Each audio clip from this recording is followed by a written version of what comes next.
Louvado seja o nome do Senhor. Só quero deixar um versículo. Glória a Deus, aleluia. aleluia.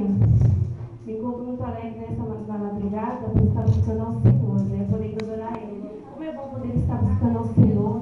Aleluia. Poder estar na casa do Senhor sentindo a presença dEle, né? Salmo 122, Salmo da gente diz assim: alegremos no céu, vamos à casa do Senhor. E é por isso que nós estamos alegres nessa noite. Glória né? a Deus, aleluia, por estar na presença do Senhor. Pois quantos não têm esse privilégio de estar aqui nessa noite? Eu e você temos esse privilégio de estar buscando ao Senhor.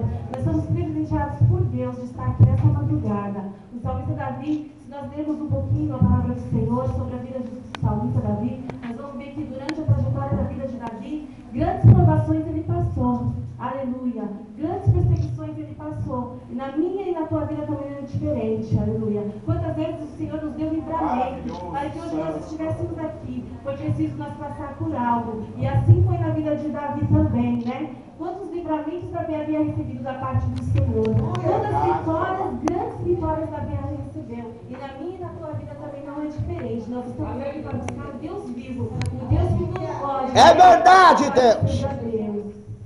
Enquanto nós estamos aqui, o Senhor ele está livrando, o Senhor ele está trabalhando a nosso favor. Aleluia. Depois ler o versículo Jesus. Se encontra em Mateus capítulo 8. Louvado seja Deus. Maravilha, Jesus. Poderoso, maravilhoso. Versículo 24. 23 em diante. Amém? Que diz assim: entrando ele no barco, os seus discípulos o seguiram.